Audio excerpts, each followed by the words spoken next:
You ever realize you were just the family's emergency backup plan, and they never even thought to ask if you wanted to be? That's exactly where I found myself last summer. My name's Rachel Carter. I'm 31 years old, living in Austin, Texas, working full-time at a small tech marketing firm. My job is crazy sometimes, 60-hour weeks, back-to-back campaigns, but I love it. It's mine. It's the one place where I'm not just someone's second choice. But at home I was invisible.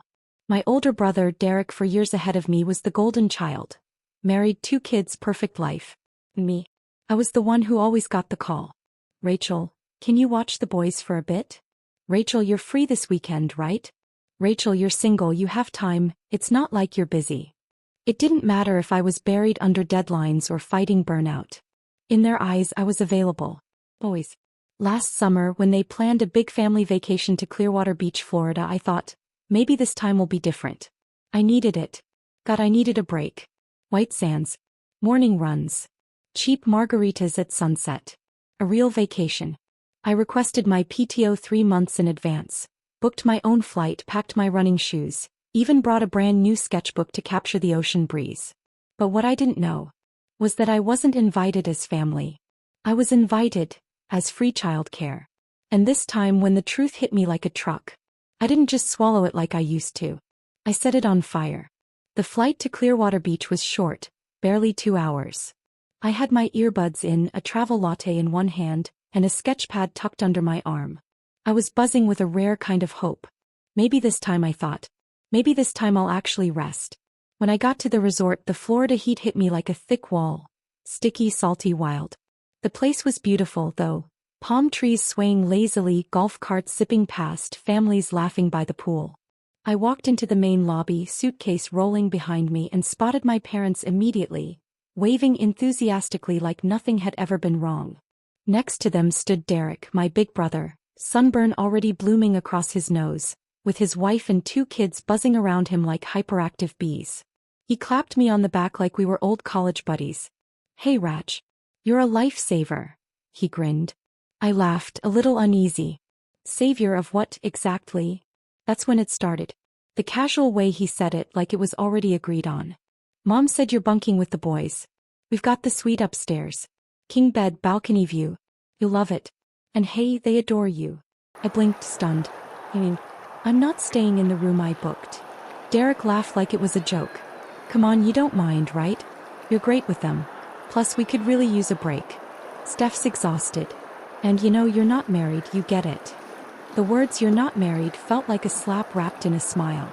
Before I could say anything, my mom swooped in, patting my arm. "Be a sweetheart, Rachel. Family sticks together. Family sticks together. As long as Rachel sticks herself under everyone else's weight."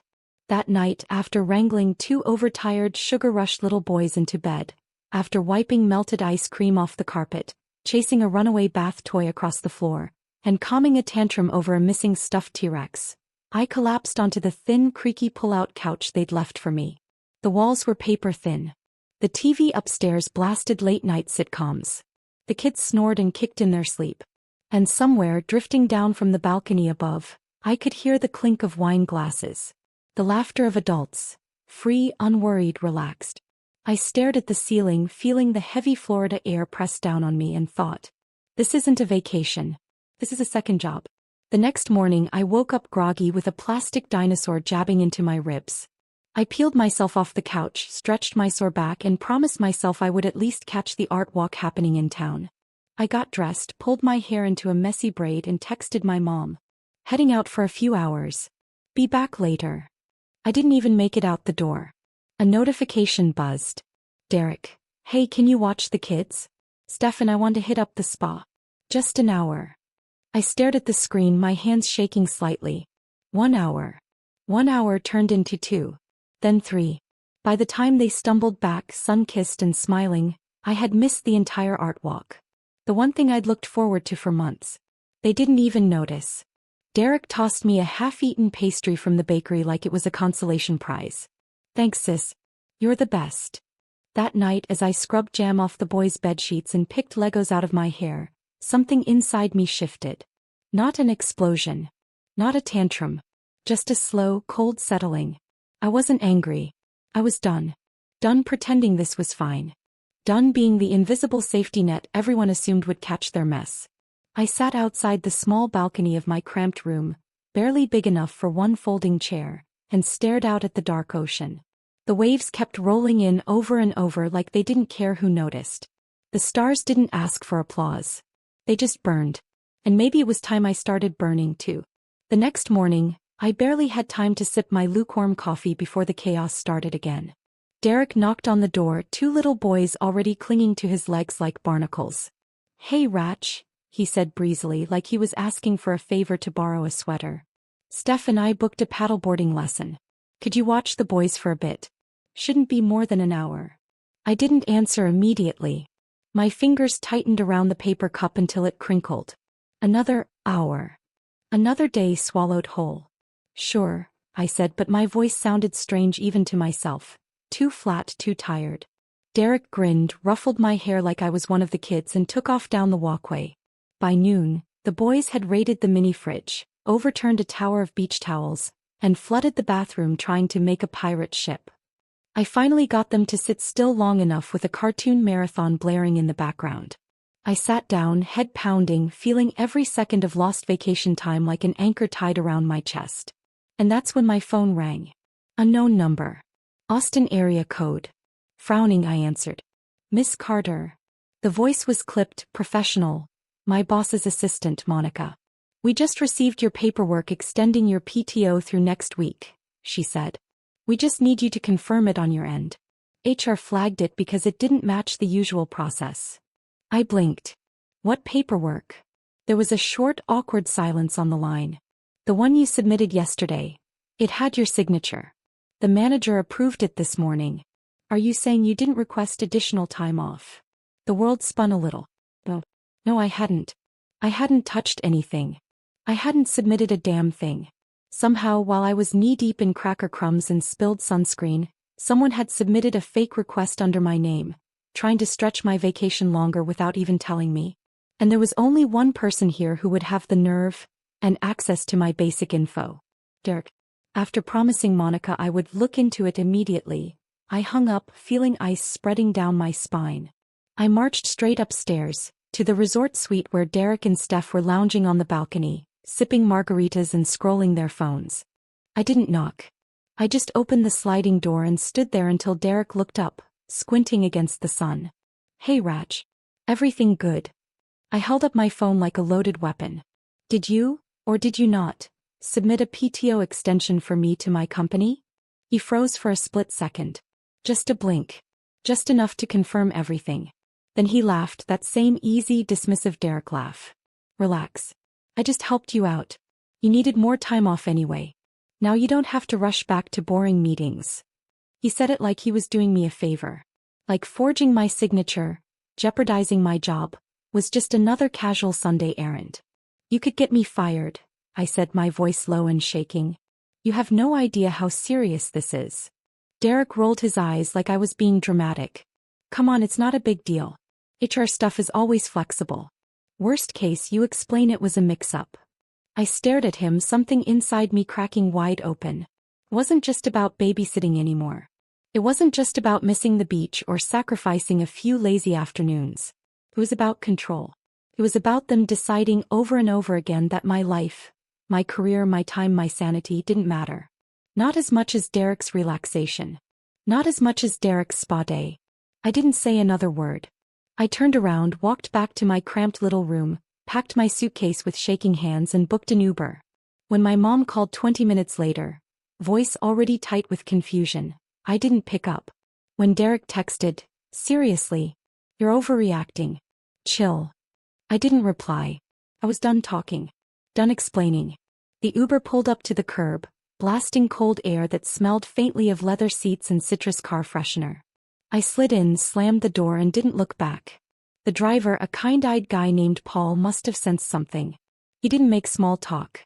Just turned the music up low and drove me toward downtown Clearwater, away from the resort, away from the suffocating weight that had followed me since childhood. I booked a small hotel for 2 nights right near the marina. No screaming kids. No demands. Just me, the ocean, and the heavy, hollow ache of what had just happened. I sat on the balcony that night, a real one this time, not a broom closet pretending to be a patio.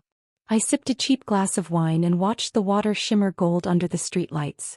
And I thought, this isn't a loss. This is a beginning. Of course, they didn't leave it alone. The next morning my mom called again and again. Then Steph texted, "The kids miss you. You're ruining the trip." Then Derek, "You need to apologize to Mom. She's devastated you walked out like that." I let the phone buzz itself to death. Later that day Dad sent a message. A rare thing. "We need to talk. Your mom is very upset. Derek said you made a huge scene. Can't you just compromise for the sake of the family?" Compromise. That was the word they always used.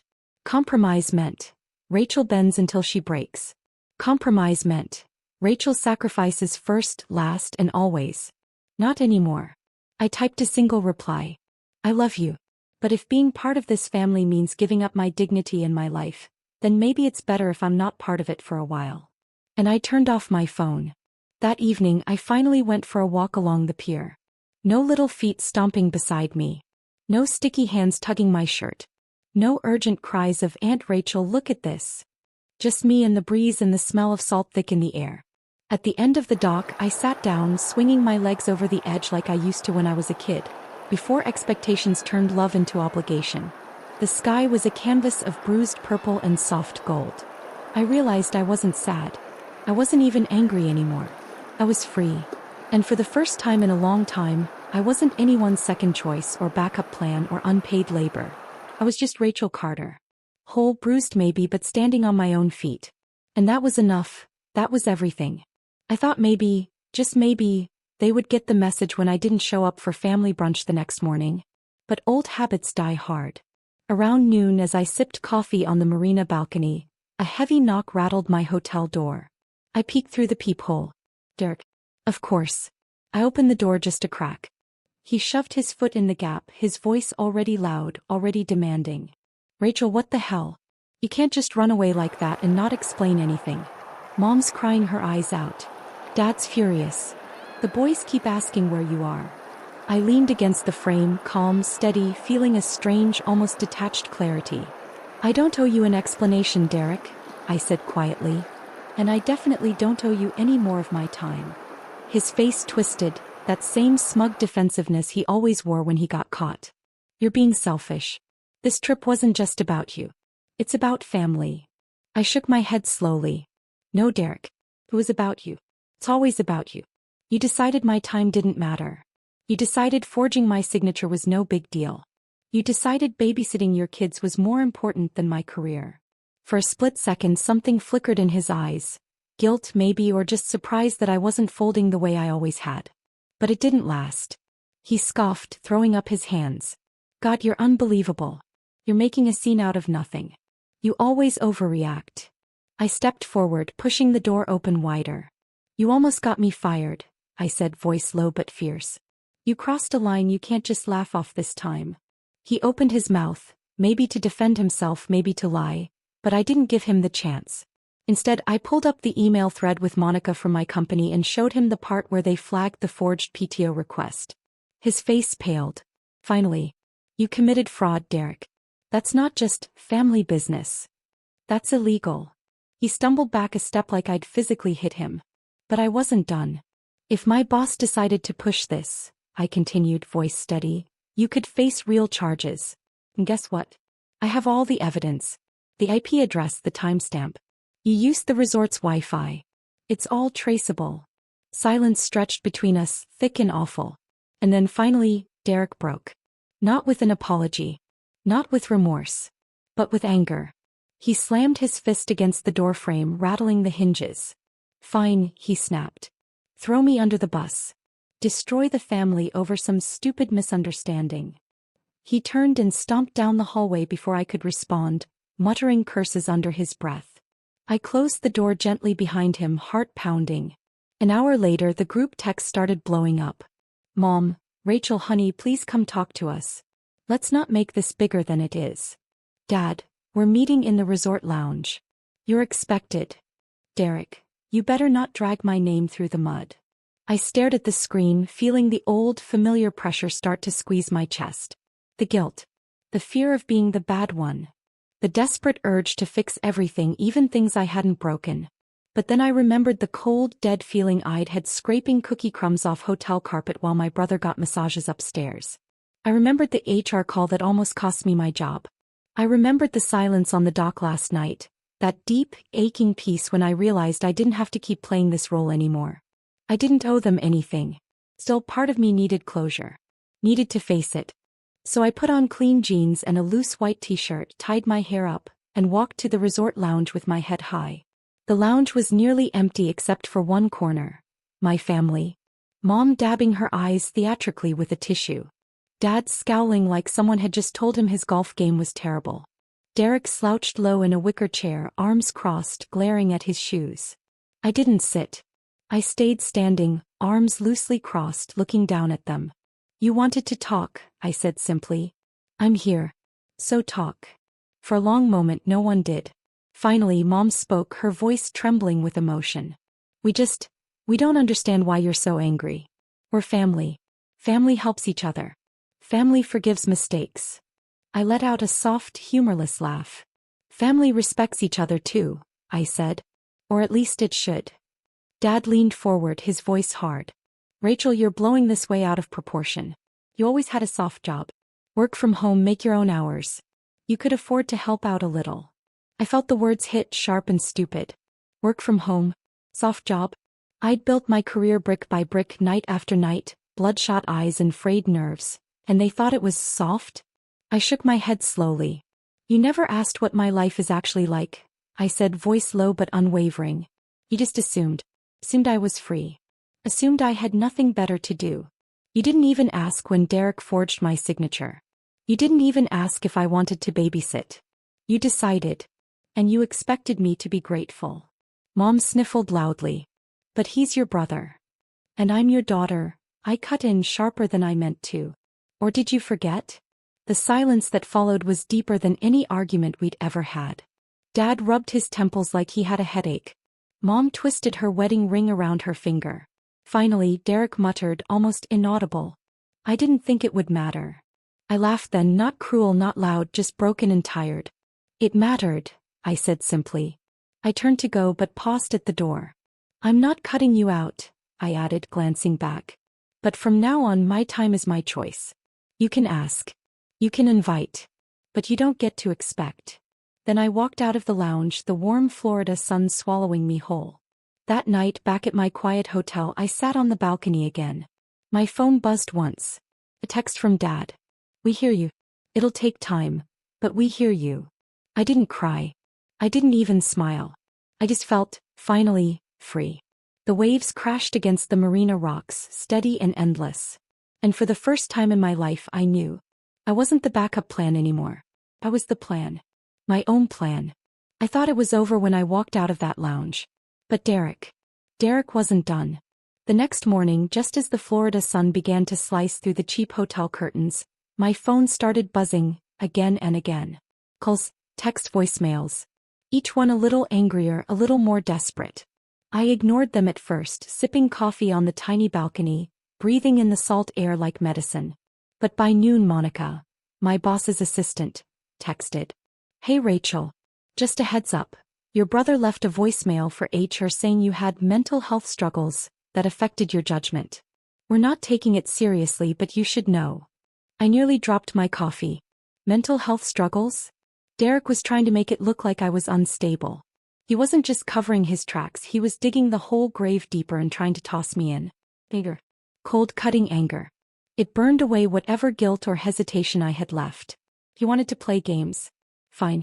Let's play. I grabbed my phone and called my father. He answered on the first ring, voice tight like he'd been waiting for me.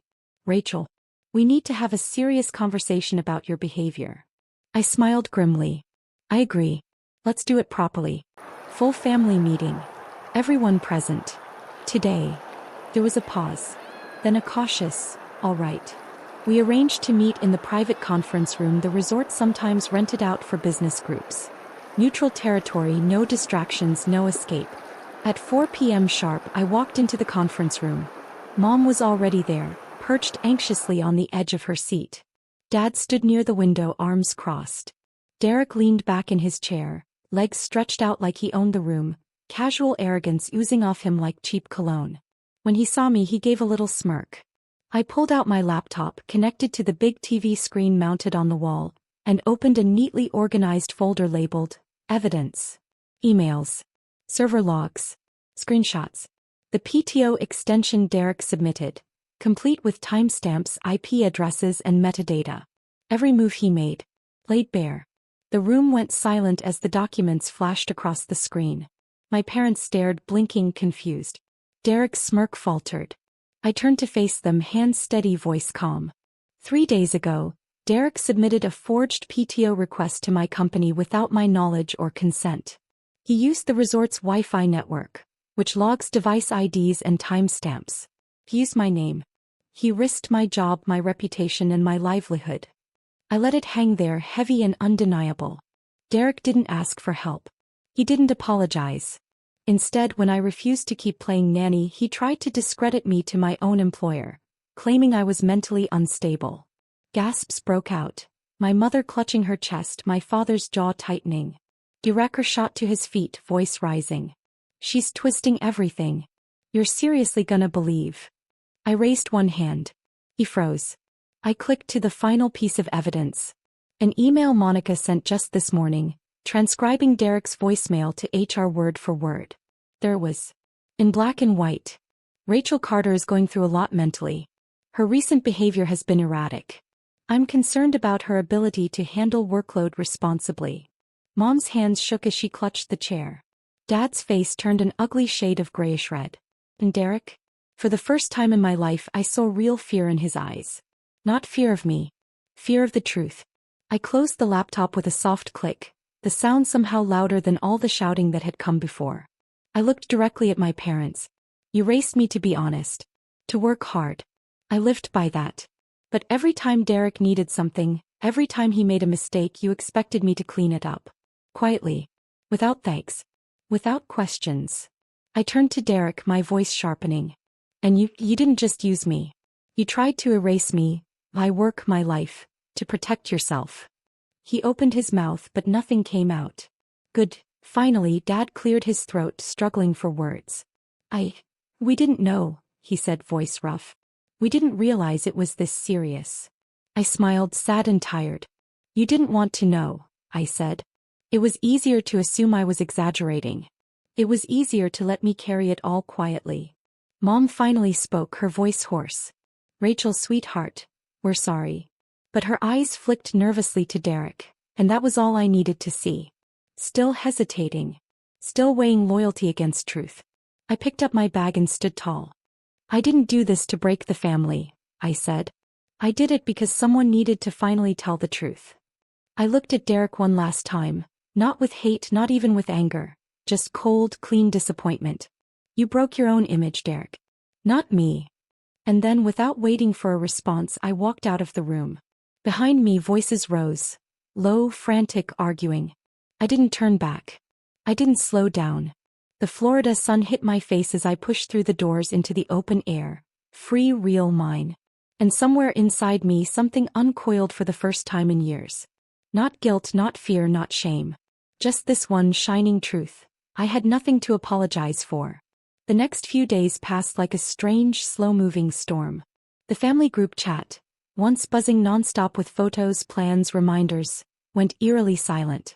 No more texts. No more calls. Just a heavy stillness hanging over everything, like the air after a hurricane.